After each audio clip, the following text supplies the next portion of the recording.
To start off with a very cliched statement, the world is changing at an extremely fast pace. What that basically means is that some of us are not able to cope with that pace.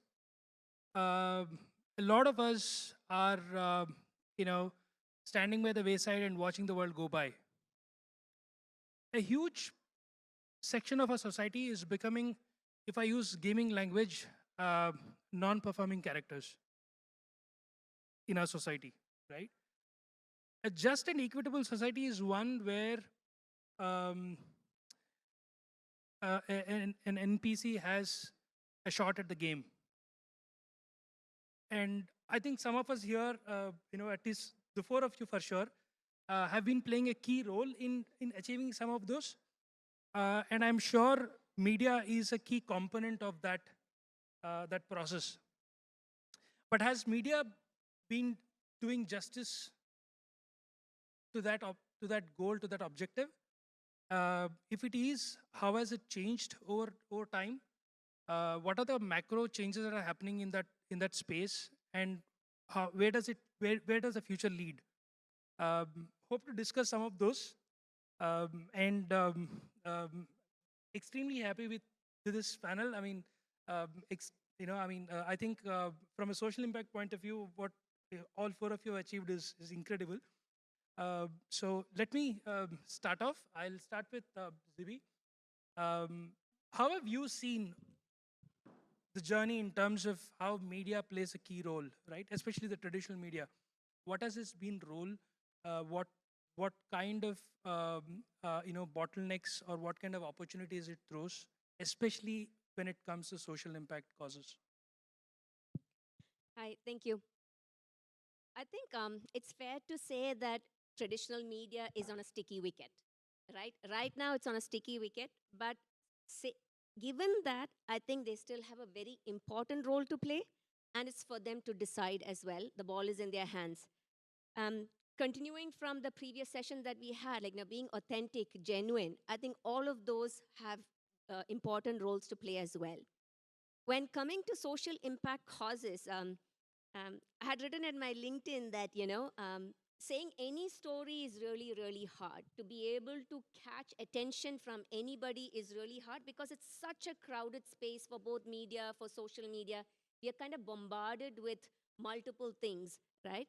But when you come to the social impact space, that actually the task becomes much, much more harder because nobody wants to hear a sad story. You say social impact, it's a sad story. And we can see this here too, right? This room was full. This room was full for the session. This session is about social impact and what we are doing, and it's pretty much, it cleared out. Like 75% of the audience has gone. But that is true. But you know what? The causes that we fight are so critical. Um, and I think speaking for me and speaking for the people that are my partners, that are my volunteers, or people who I'm working with, I can say that the people who continue to work in the social impact field are committed because they find meaning in that and they're doing it for themselves as well, for themselves. I think first, I don't think you can do it for others and sustain it for a really long time. Coming to media, really, really important, and I can share that with a great example. I was one of the people in the group that I work with, a civic organization called Whitefield Rising. We were fighting a campaign for clean air against Graphite India. I mean, they've been polluting the community for like 20 plus years. Communities had been fighting against it for a really, really long time. And it was hard. Nothing was moving. There was a case at the NGT happening. And so when Whitefield Rising came on, we mobilized the community much, much more tightly. I mean, they had been doing this campaign, but it was going nowhere. It was kind of stalled. So when we came in, we mobilized the community, and brought in more people. And we organized, we actually approached traditional media because we knew the reach was very, very strong, especially in Bangalore, being able to reach decision makers in the government. That's very important. You have to know your audience when you are doing social impact. So we had Times of India do a half-page story on how it was affecting the community. That was noticed by NDTV.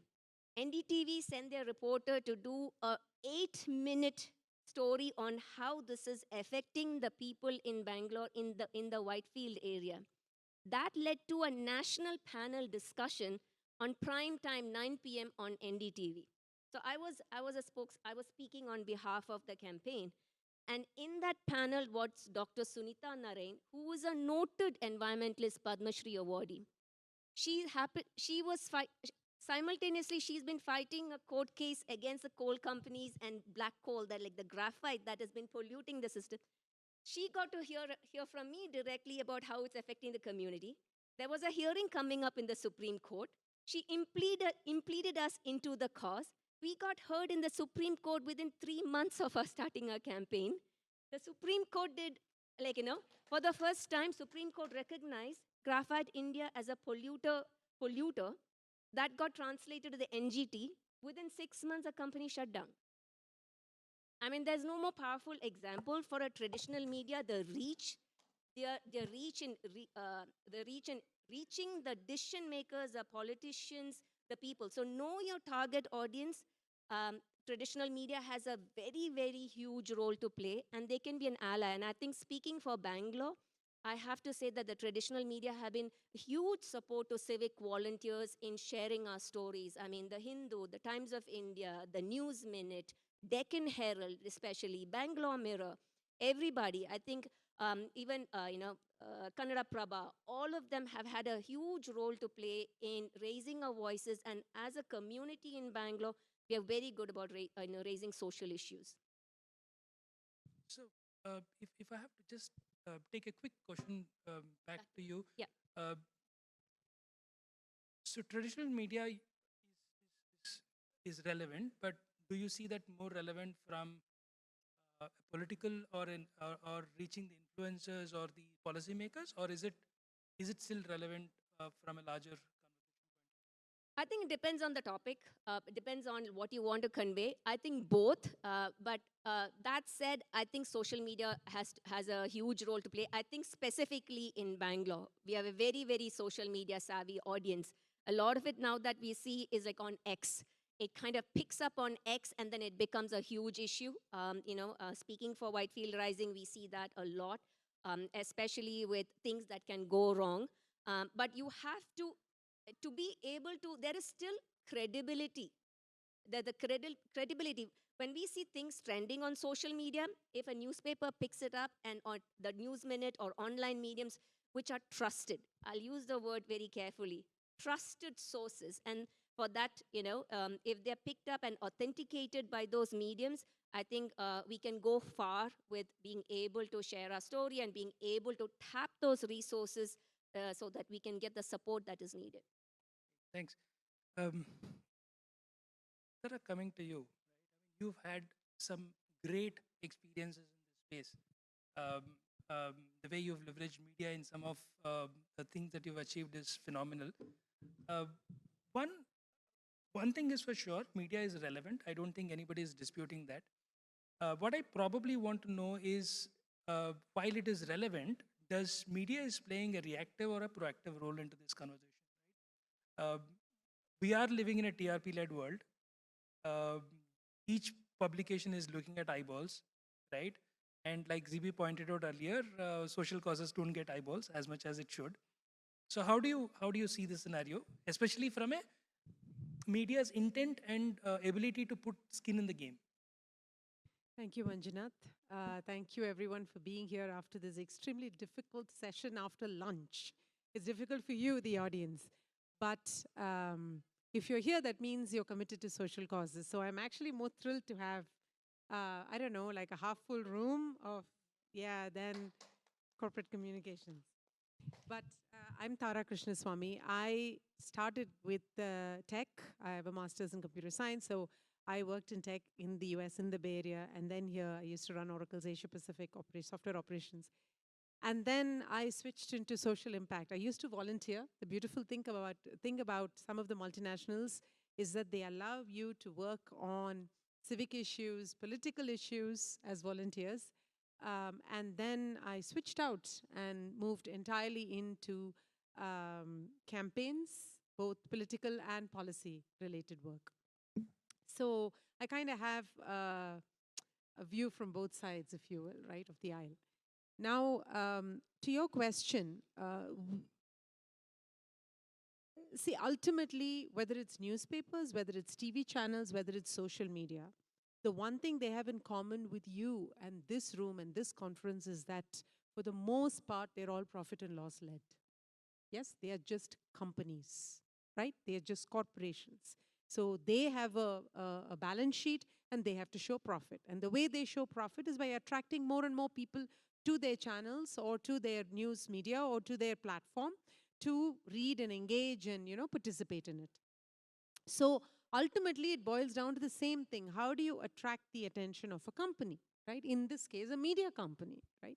So media is always looking for the next big thing, right? It's looking for today's hot thing, right? So you need to be today's hot thing. If you're today's hot thing, you're going to be on media. So it doesn't matter if you're social impact or corporate communications. In fact, corporate communications is utterly boring because that's you have a box on the paper or the channel, right? Who watches finance in India? Everybody is watching all kinds of other things from soap to news where people are like yelling at each other, panel discussions. Who watches finance? You'll see the audience drop like a bombshell. Look at the placement in a newspaper of finance or corporate related news. It's up in the third, fourth, fifth, sixth, seventh page as opposed to the front page news, right? So which tells you where the action is. So that's your advantage and you need to play to it. Now, how do we play to it? The first thing to understand is that media, no matter what media, whether it's social media, whether it is traditional media, print media, digital media, electronic media, they have unparalleled reach compared to what you and I can do, okay?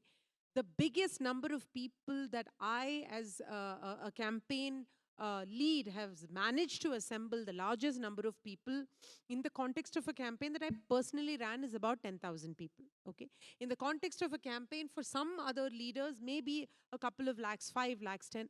But you take any newspaper or you take a TV channel, you're talking about tens of lakhs. You're talking about sometimes crores, right? So if you want to multiply your message, you cannot afford to ignore media, period. And any message at all can be made spicy if you understand the audience. And I don't mean fake, I don't mean racy.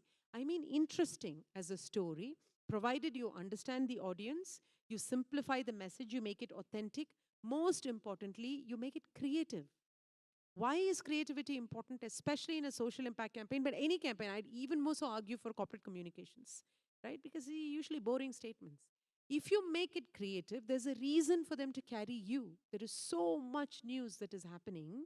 Usually they are spoiled for choice. What do they carry? How do they decide? In Bangalore, every day there must be tons of news happening, right? There's political news, there's sports events happening, there's cultural events happening, right? Every auditorium has something going on. There is this event happening, there's accidents happening, there's celebrities coming and saying things. How do they decide what to put? There's limited amount of time, limited amount of real estate on the paper, there's limited amount of attention people have on social media. So how do they decide what to place, where to place it? That entirely depends on your creativity. I'll give you an example. Usually when we run campaigns, we're in a democracy, right? In a democracy, people have the power. The people, you and I have the power. It's not the people in power that matter, it's the people who have the power, which is us, right? Which means that the more of us, the more compelling our message becomes. So numbers matter. If you're able to gather a lot of numbers, you can certainly attract media attention. But the Bihar election campaign that we ran, I ran it on behalf of a citizens collective that I was, leading, called Political Shakti. Our goal was to increase women's representation in politics. It is not aligned with any party. It was simply to increase the number of women who participated in politics as candidates, stood for elections. And in fact, Varsha here is part of Political Shakti as well. The Bihar election happened in 2020 during COVID, at the end of 2020. At that time, all political parties were allowed to go out on the roads and campaign despite COVID. But us citizens, do you remember? We were in a lockdown. We were not allowed to leave. So how do you run a campaign without tons of men and women on the street saying, please increase women's representation, increase the number of tickets each of the political parties is giving, increase the number of female candidates so that the voters have a choice of both male and female candidates. Now, if lots of us come on the street and demand it, it might happen. But it's COVID. You're not allowed to come on the street. So, how do you reach people? You absolutely require media. So, how do you do it? So, what we came up with to attract attention, we called it the selfless selfie campaign, right? So, what we did, first of all, we produced a film, a half minute, 30-second film that could go on WhatsApp, which talked about the importance of political women's representation as a story, right? Um, Women are the center of their homes, but the homes are not in the women's names, right? You go to a school, you don't have girls' toilets, right? We made a little story like that, centered around Bihar, made in Bihari languages, and we released it. Times of India picked it up. We used that to attract people for the Selfless Selfie campaign. We contacted every panchayat leader through other NGOs in Bihar because we were not in Bihar.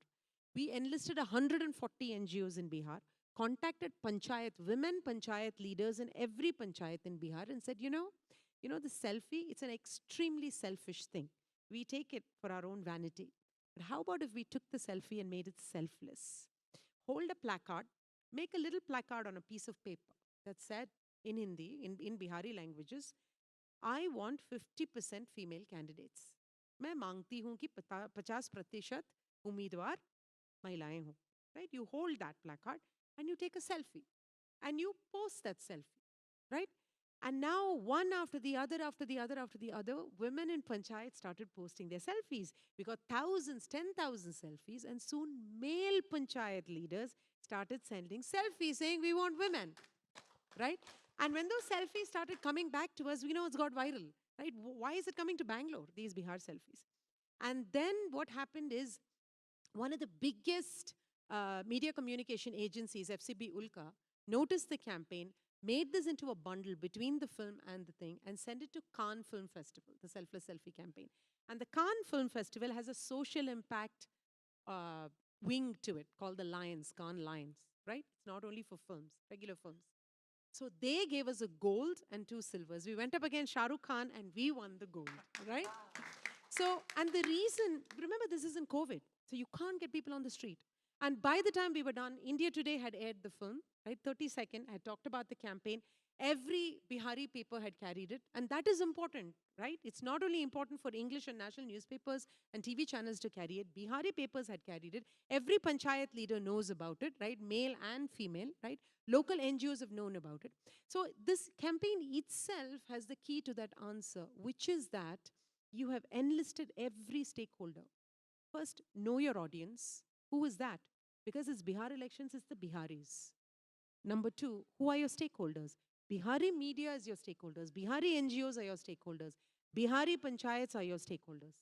Number 3, use your volunteer input. Make their voice heard, right? Make sure the ideas come from them. Make sure the action is taken from them. So then you have buy-in of the stakeholders. You have buy-in of the NGOs because they're part and parcel of the process now, right? They are brainstorming. They are contacting the NGOs, right? They are helping with the placards. Now the panchayat leaders want to see this on film and on newspapers. They're contacting the local papers because they're holding the placard, they want their photo in.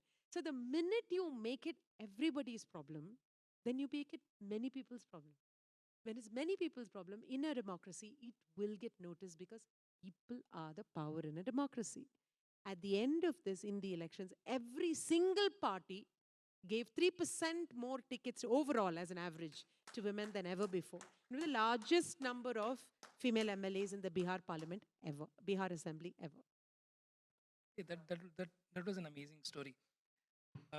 So if I take what you just said and quickly follow up with this, uh, from a social impact point of view, again here there is an interface between um, people and um, policymakers. Right? In this case, it's political parties, but in general, right? Those are the two things that we discussed there too.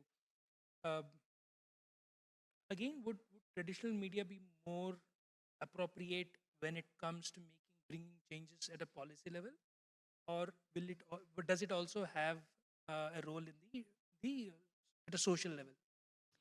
So, when you study for an exam, you can take an approach that says, I'm only going to study 6 of the 10 chapters because that's enough to get 40%. Or you can say, I'm going to try to ace this exam, right? When you're doing social impact courses, right, you want to try to ace the exam because it's very difficult to make what you want happen, right? You want to fire every single weapon you've got in your arsenal, because that's the only way you're going to catch people's policymakers' attentions and get the change happen. So it's all a means to an end. Media itself is a means to social impact. Social media is a means to real media and to catching attention. So I would use everything. I would use influencers, and we did for the Bihar campaign. We had everybody from Rakesh Sharma, the first man to go into space, right, to dancers and musicians and entrepreneurs and doctors and professors say, we want more women in politics. So if for your cause, you don't want to, no holds barred, right? You want to go after every possible way to gain advantage. You want every spokesperson on your side. You want every piece of social media. You want real media. You want the whole world talking about it, right? You want to come up on stage here and Anita B and talk about it. GHCI. Great.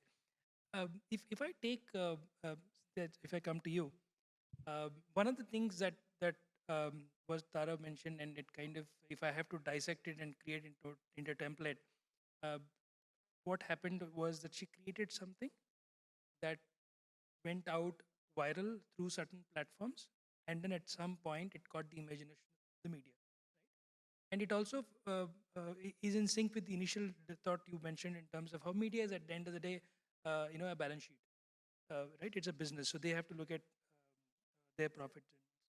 So from that point of view, um, how do you see social media and media? Are they supplementing, complementing, um, alternative to each other? How do you look at these two? Because uh, the last few years, especially, have seen extreme polarized view about what each of these is doing. Right? There are negatives on both sides, but at the end of the day, um, it's a question of how do we tame this massive creature that we've created. Right? So, what are your thoughts on that? Frankly, right now, I just want to run away and sit in the audience because after listening to stalwarts like Zibi and Tara, I'm like, what do I know about media? And I can say for sure very little, right? My media is sitting right there, all the kids who clapped for me, right? And that's our story. Our story is the 612 daughters that I claim to be the mother of, okay?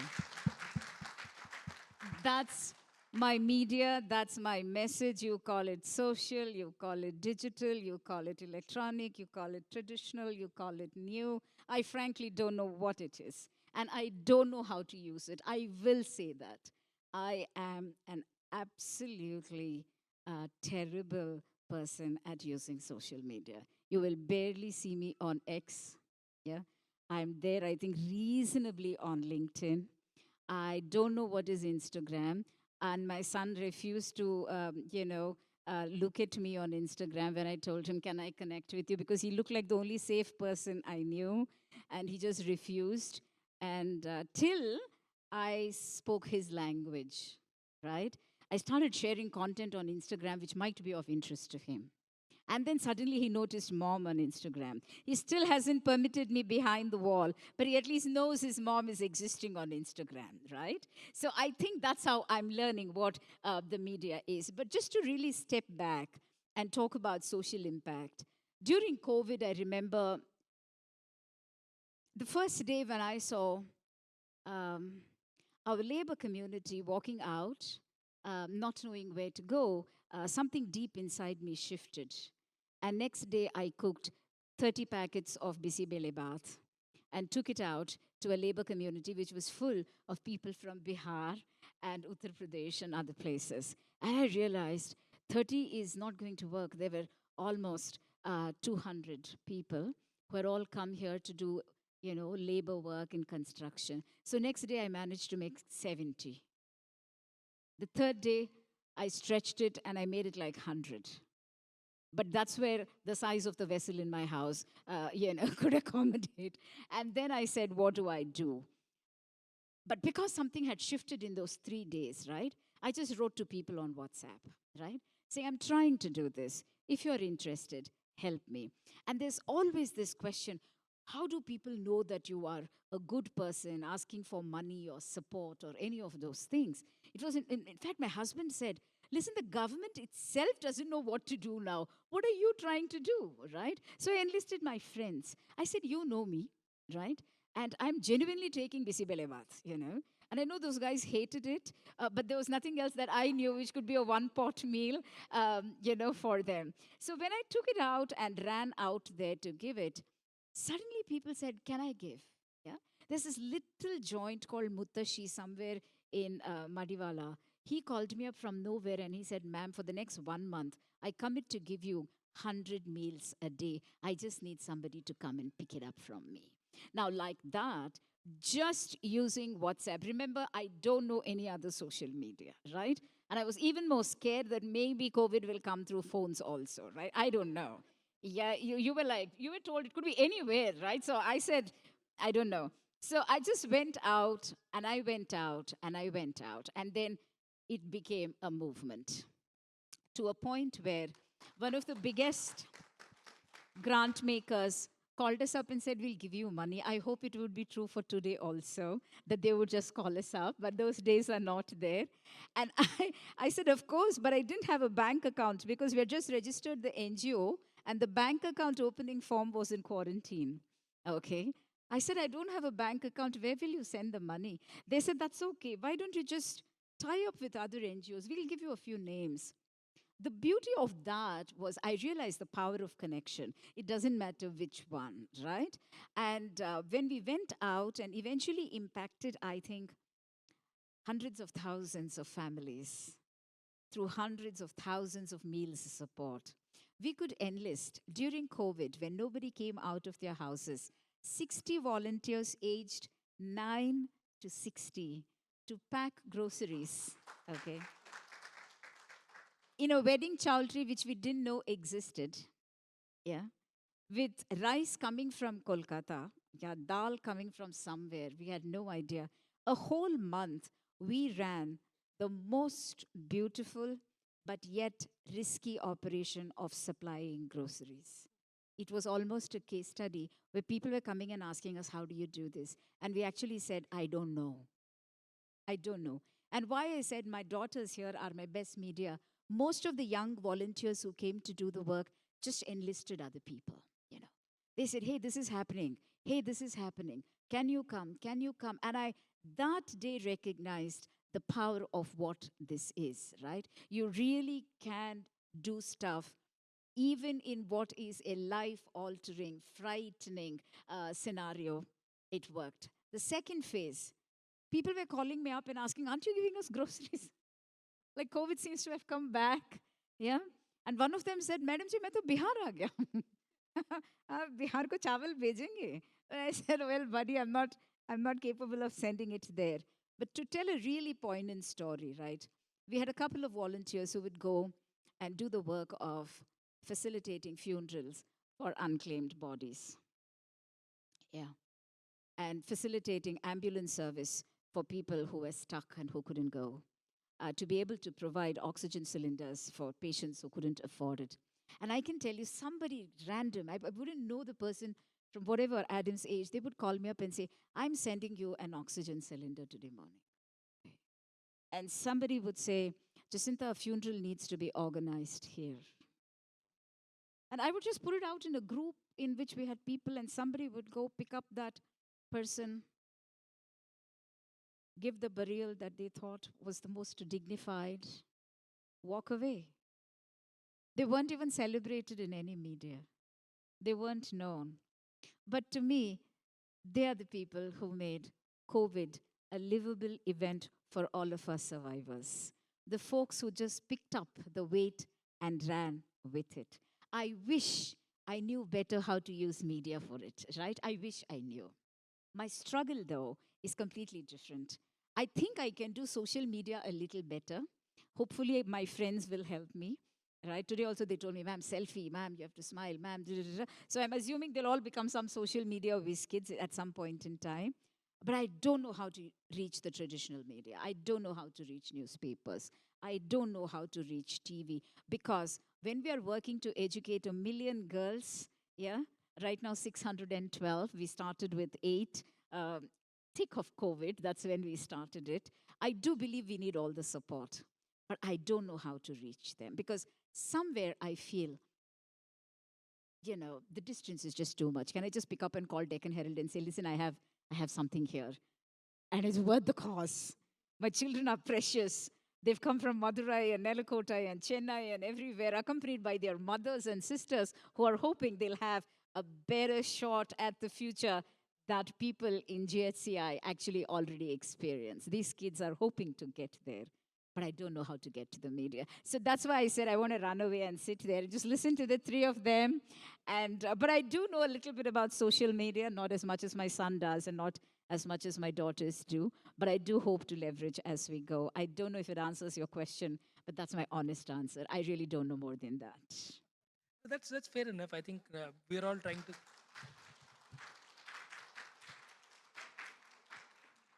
trying to figure things out. Uh, but one thing that you said kind of really struck me is the ability to bring people together, right? And what you mentioned earlier kind of resonates, that what media at the end of the day does it at a larger scale, right? The fundamentals are the same, and the fact that you did it at a point, uh, you know, it kind of made sure that the impact was visible and it reached the right people, right? I'll come to you. So one of the things that we've noticed, especially in the last few years, is that social media is giving rise to platform, is becoming a platform for individuals to build narratives, right? We're seeing individual standalone influencers having more sway than um, traditional media, right? Are we looking at a shift in narrative where uh, the standalone journalist, if we can call them journalists, would probably have an equal or better sway than traditional media, if not now, at some point in the future? And how do you see that, um, purely from a theoretical point of view? How do you see that playing, especially in the social impact point of Okay. So let's take a step back and see where the influencers come from. So there are some fly-by-night operators, but majority of the influencers, where do they come from? So I work in waste space. I've been part of 4 large campaign like for segregation at source at 2 bin 1 bag. While the government campaigns were there before us, they were not being effective. But when we came in, we were very effective. I'm an accidental volunteer, then accidental activist, and then accidental entrepreneur. So none of it was intentional. All I wanted was, I saw garbage around me, and I didn't want to be the part of the problem. I just wanted to shift myself to this small minority who was not part of the problem. So when government said, and we learned segregation at the source is the best way to do, there was either two-way segregation or eight-way, like, Durga. So we realized we didn't have the 8 hands, right? But we realized if we have two-way, where do you put the sanitary pads and where do you put the broken glass? So we were all doing it in our homes. We really wanted to do it. And then we evolved a way how this can work. So we built an operation plan, we pulled a marketing plan, we said door-to-door awareness plan. This we need to engage children, we need to engage this. And when we had done it, then somebody moved to another building and said, can you help us? So we said, here, take the plan. That's the best methodology we have. Everybody who wants help, we can help. But our help is, we'll share with you, you have to do it. If you care for your community, you want to be out of that problem, you have to do it. And we found people in another community, another community, and another community. I remember High Court judge had come and she said, okay, 3,000 of you were segregating, but that's a small minority. The city is much bigger.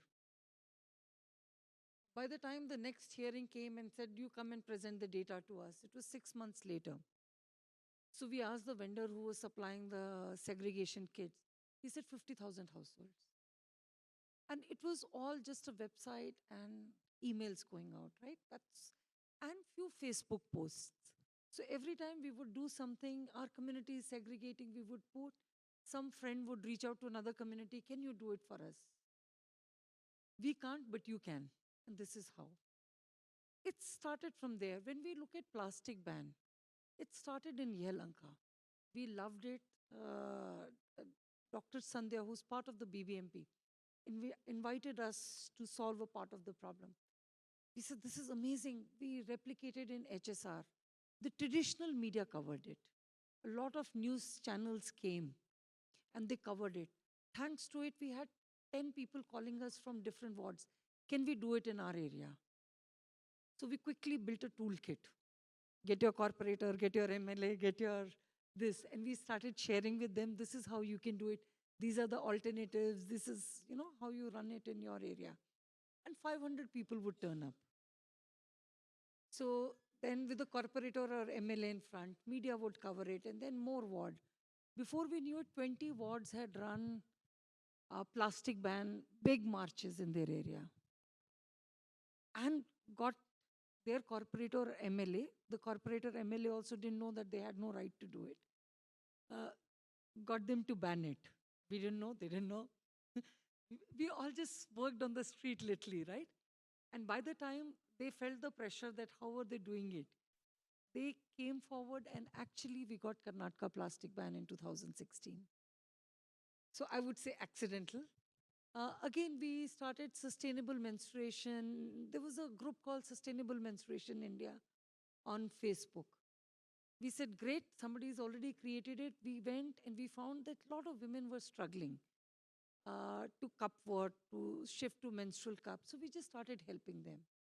Before we knew it, and we'd mentioned it in some newspaper article, that this group is there and we help women. Next thing we know it, 3,000 more women have joined in. So Facebook, and we found that there were people like us, crazy women like that, who would want to just do sessions for free in offices, in communities, in Delhi, in Rajasthan, in UP, Bihar, West Bengal. So we have a pan-India group, for this. So all of us, we just teach them how you can do it in your area. They started converting. So all these movements, I would call all of us as micro-influencers. There's nobody driving the movement, but we have higher level of commitment. Micro-influencers like us are helped by bigger influencers.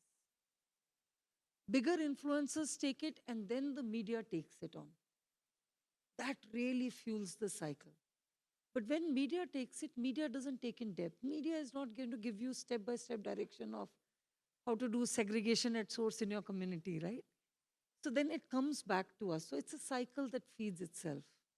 So yeah, like I think we've all agreed. Traditional media and us all have to work together, right? Absolutely, absolutely.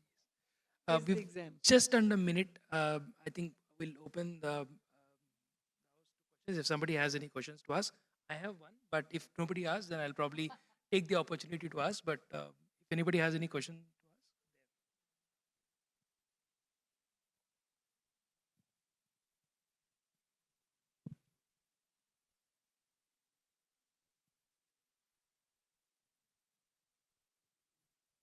Hi, I'm Abali. So I'm actually so glad that I came to this panel because it expected to be really good and I learned a lot of things. So this is basically a rant slash a question.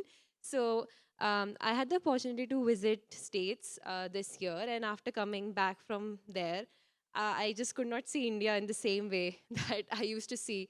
I got what it feels like to breathe in clean air and not seeing random spots of litter here and there. And that made me kind of go into this spiral of what exactly led to this. And that made me think that is it because no one really cares? Like the general public really doesn't care enough to um, kind of see litter around them. They're like fine with it. So that made me feel like really helpless and made me kind of wonder that if I care about this, I think out of 100 people, there will be maybe just 2 or 3 who would also care about this. And that kind of makes me like feel really helpless. So basically, I want to know, is this something, especially in like the Bangalore Whitefield area, something that can be done that maybe I can get involved or in some way that can help? So I started like this. When we started segregation at source in our community, we thought 20-30% people will want to participate. And we planned accordingly our operations. This was way back in 2010. Even then, when we started, we found 70%, if somebody else has done the work of putting systems in place, 70% of the people were segregating the waste and putting it in the nine place. When our community made it the rule, 95% did. And when they put fine, 100% fell in line. So I think that's the broad methodology we've seen everywhere. So I'm working in Kanamangla, and within 2 years, everyone is segregating, the black spots have disappeared. It needs somebody there to take ownership and say. I like what Miriam, who was the founder of SWMRT, said. She grew up in Germany. She remembers going with her parents on these marches because the rivers used to be so polluted. Somebody fell down, that you didn't know whether they'll die of pollution or the toxicity first. But she remembers going as a child for those marches, and thanks to it, she says, I feel proud that thanks to what my parents and my little marches, I live in a country which is the world leader in sustainability, right? So you can choose. I've lived in US, and I think most people have in this room. We can choose and say, can we just give up on India and go and live in US or Norway and other places? Or can we work together to make this the US and the Norway and get the clean air, clean area? It should be everyone's right, right? Because she said Whitefield, I feel like that I should answer that question a little bit. It is possible, right? And I don't think it's a function of do people not care? I think there are so many issues. It's a question of do we have the mind space? And I don't think I don't agree that somebody else actually likes seeing that garbage out there. But it's that they might not have the mind space at that time to be able to tackle that issue. But if I've been with Whitefield Rising for the last 10 years. I started because I just did not like the road that was broken. I wanted to see if I could kind of help. And we follow, we think we want to create a platform where people are enabled to do something that can change the atmosphere of the community that they live in, and we can support each other, and very constructively, because we can all complain, but it's a net negative, not a net positive.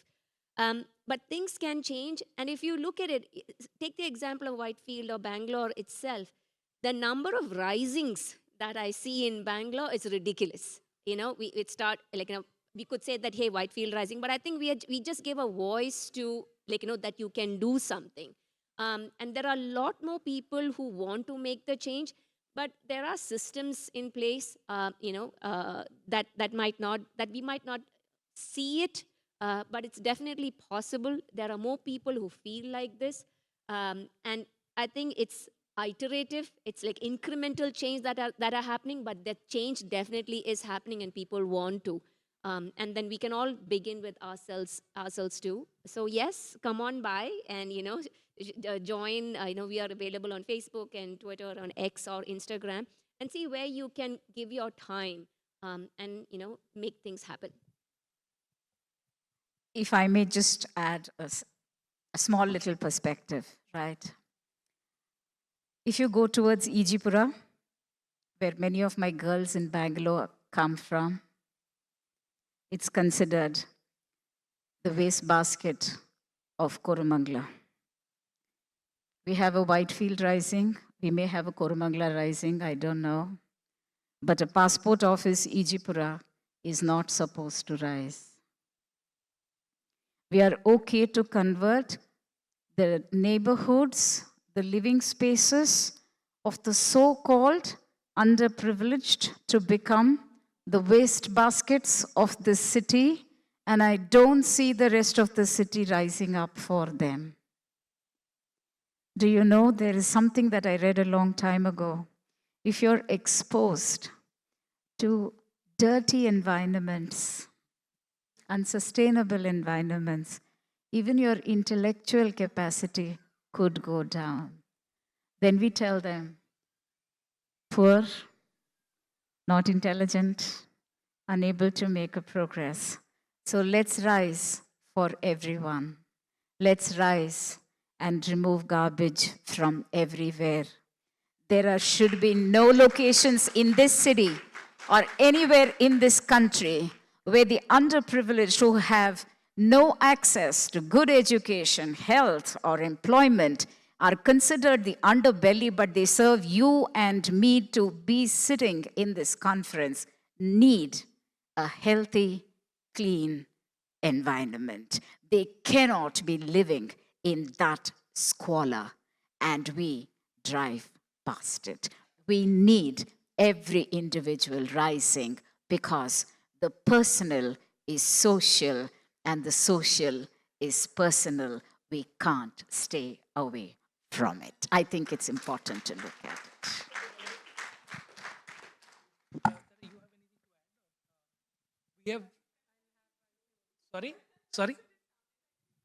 Yeah. No, I'll just say one thing that it feels like of the 100 people, only 2 people are interested.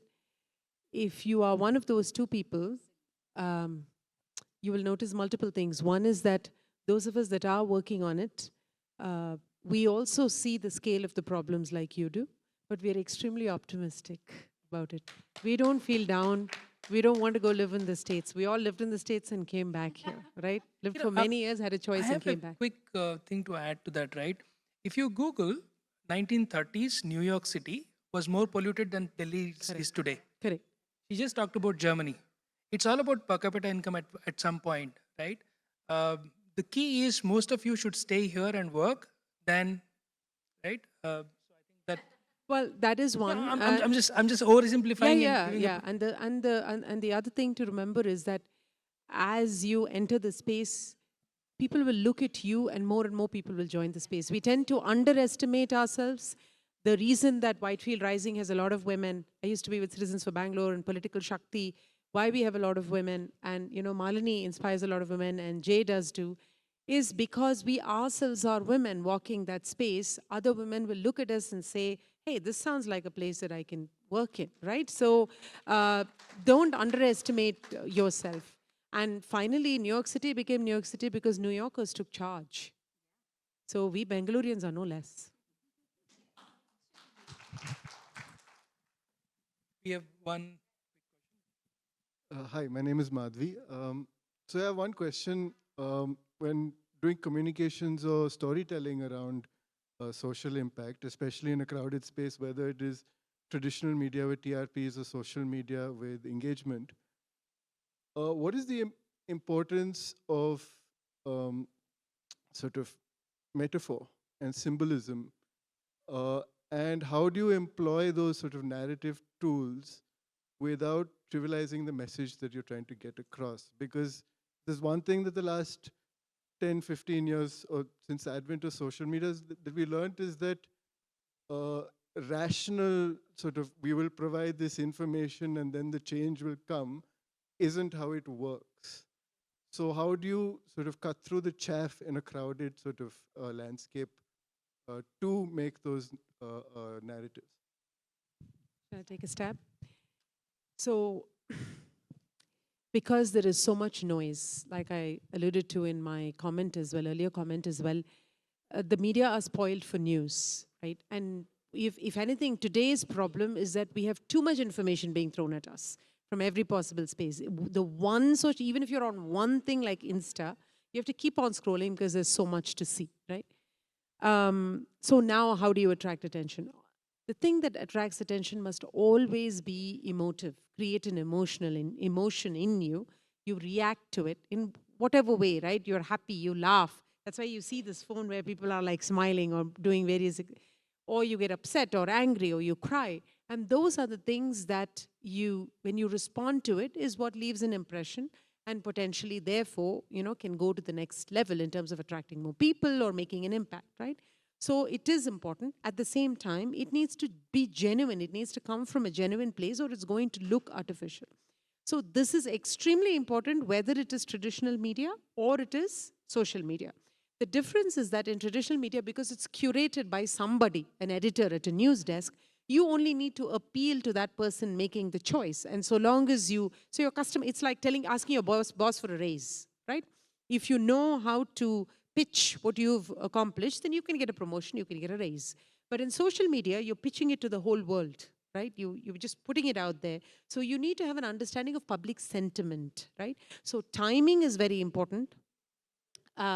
Understanding of public sentiment and current affairs is very important because you can hook it to something, right?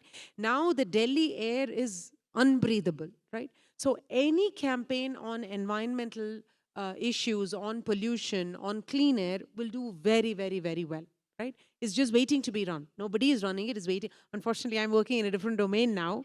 Otherwise, if I was still a street campaigner like I was a few years ago, that's the campaign I'd be running now, right?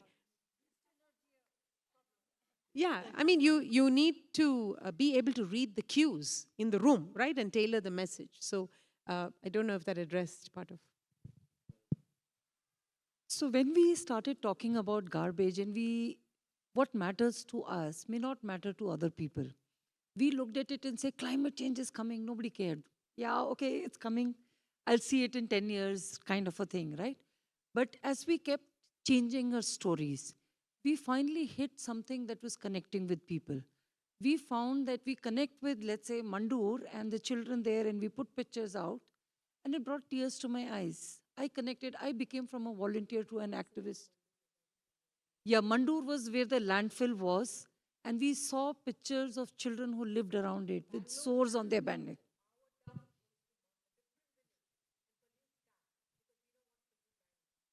Yeah. So, so you have to do storytelling. In the previous session, they talked about storytelling. You have to find storytelling. Sometimes, especially when it's a social, it can get very heavy. So when we talk about menstrual cup, people are fearful. How can something big go in? We talk about that your canal can handle a baby, which is like a coconut. Now menstrual cup is like a nimbu. So everyone gets a laugh, and it's easier for people to let go of that fear. So storytelling, making using humor, so metaphors and stuff like this extremely critical. I echo what both Tara and Malini have shared. But to reiterate, I think authenticity and being genuine, I think that's what resonates. Very easy to take a very sad story and then add on to the sadness and make it like, like a poverty porn that they call it. But you have to don't do that. Don't be cheesy. Don't talk down. Be able to convey what the message that you want to convey with authenticity. And in a space that we have, I think the problems that we have are very, very huge. I actually work with in my work life, I actually work with the informal waste pickers of Bangalore on a project called Samuhika Shakti, where we are supporting the waste pickers have agency to lead a dignified life. Now, how do we share those stories that, hey, they don't have access to education, they don't have access to water? I have stories like the women have to take a bus, go 2 kilometers to take a bath and come back. Now, how am I going to tell it and then people are going to listen, right? So we focus on how to show that what is possible rather than focus on what is not possible and continuing to kind of create sympathy. I mean, it's not, it does not work. But you have to know your audience, and if you're able to share that with authenticity and with giving the right voice, being able to give them the voice, you are there to share their voice. I think that's what I would focus on. Day before yesterday, a woman told me that I went from a 3-foot space on the footpath to a 30-foot house given by the slum board of Karnataka, and I'm very happy. I was just blown away. They know how to tell their stories. I don't have to add anything to it. But can I carry that and share that with the platform and to the audience that we want to share with? I think that's what you focus on, and that will work. Thank you so much. I think, Last question. Geetika, do we have? I think we're taking the advantage of the fact to be the last group. Please go ahead. All right. Hats off to you guys. It's so inspirational. And what we think, as you guys mentioned, we always think about it, but we don't act, as you guys are doing it. So hats off to you. And very proud of it. So the first question I have is, I don't like plastic usage, but sometimes, we are not forced. We don't have any other way, just to pick up a plastic bag. So I heard we have banned plastic in Bangalore, but I see quite a lot of stores, quite a lot of places we still use plastic. First question is how I can report it, because I don't think so. If I report it, I'll have a voice because I'm being suppressed many a times. The second thing is, what I was thinking is, rather than telling everyone, please don't use plastic, use the alternatives, I was thinking going to schools and colleges, telling them the importance, why we should not use it, how you can segregate. Let the students themselves start it at the school or at home so that they have to tell their parents sometimes. So when I tell my mom, she's like, don't overact. You're just a drop, right? So, yes. And whenever and same with my husband, like, no, no, no, don't give me plastic bag. Just I have a bag. If I take it, okay. She's like that. So, I just want to know how we can impact in our local community. So you guys are doing wonderful, but as a working woman, sometimes it hurts a lot, to see that stuff. And I know you guys are talking about the pickers. So the way they just remove all the waste, and it's so bad. So how we can encourage our communities or our students to do that? Should we join the groups like you guys do, or can we initiate? So that thing. So the first thing is how I can report the plastic ban and still using it. So one is there is a BBMP app, Sahaya app, you can report it. The more importantly part is you might say that plastic ban isn't working. I challenge everyone in this room, whichever part of Bangalore you live in, you go to any large store, even Shobha, Ashwarya supermarket and any of those and above, of course, the big bazaars and big baskets, you will not see any large store giving you a plastic bag. When we did it before the plastic ban, we did a 80-20 rule. So 80% of the consumption is done by 20% guys. They are the ones who make that industry profitable, right? We as volunteers, given that we have limited bandwidth, we've made sure none of those big guys are giving any plastic bags. How did we do it? We went to the BBMP guys and says, sir, please come with us. That guy is giving plastic, raid him. Go to the shop and say, this guy has come to raid you. So, I mean, it works well when you're with other people in your room, in your community. Clearly, from what you're saying, your area is not currently segregating. Today, more than 60% of Bangalore segregates its waste daily. Every household, so today you would have, why do the 60% do it? Because there is some kasa auntie like me going around and saying, find those guys, they're not segregating their waste. They are mixing their waste and other things. This movement has run on volunteers along with municipality. We've seen areas after areas, the black spots. Like Koramangala, if you look at it, they used to have a lot of black spots. Now one portion is left, but outside on the roadside, it's all disappeared. Why? Because women from that area, they came together, they worked with municipality. They worked with people like us who had the frameworks, two bin, one bag methodology, do like this. So, and they've made sure the area is clean. So if you want your area clean, you have to do some work too. Sure. Thank you. Example. I'll share a quick example. So, tying in like the social media campaigns, does it work? Does influencers work? So, like I said, I work with this group called Samohika Shakti, and we just ran a campaign for about a month and a half called Wash the Dabba campaign, which talks about single-use plastic dabbas that you get from the Swiggy, Zomato, and all of that. When you are throwing it out, just wash it, rinse it, and then throw it out. Otherwise, it's not possible to recycle if there's food left in there. I just had a call, just before this, we had a call with our team. And we had influencers like Vani Murthy, Ayo Shraddha, Jord Indian, who are a lot of people might be aware of Jord Indian. We ran a social media campaign. There was out-of-home campaign as well.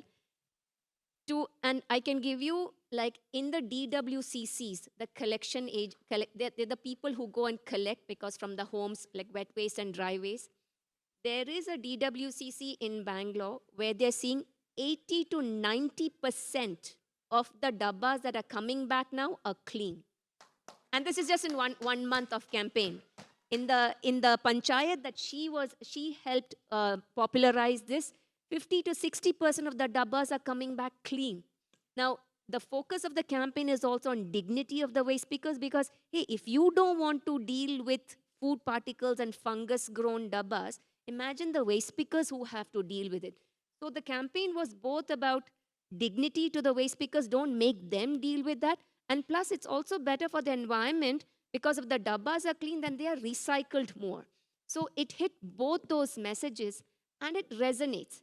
So there are things that are like that happening, and you can begin with yourself. In my community, because I don't want to use plastic, we have a lot of cloth bags that are there. We collected the cloth bags, we collected like every month, and we put it at the gate. So people who are running out to get groceries, if they forget their bags, they can just go to the security gate, pick it up, and then go pick up, go buy their groceries and come back. So you can start small. You can start with personally always carrying a bag. So don't worry about people saying it. Hey, they call you crazy at one time, and then later they call you a genius, right? So it's okay. Start with yourself. To your question, yes, join one of the groups because you'll get ideas. Second is find like-minded people, not the people that are naysaying, right? You will have a few crazy people like you. Those are the ones you want to find and team up with. Third, this is the sort of creative campaigns to run, putting cloth bags there, going to the vendors themselves, and, first of all, trying to understand, not talking down to them, but throwing rules at them, but trying to understand why do they stock plastic bags. Because customers are not bringing plastic bags. So can we put a sign right there, right? You will get a chocolate if you bring a plastic bag, and you stand and distribute it, right? Encourage you. Run campaigns like that, right? So, and you'll get more ideas if you join the groups. And just stay away from moms and husbands. How many of you got a cloth bag with a glass bottle inside?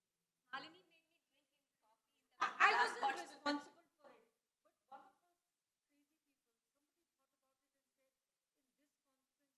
we don't want disposable. So please join. Right. Thank you so much. Thanks, Gitika, for the.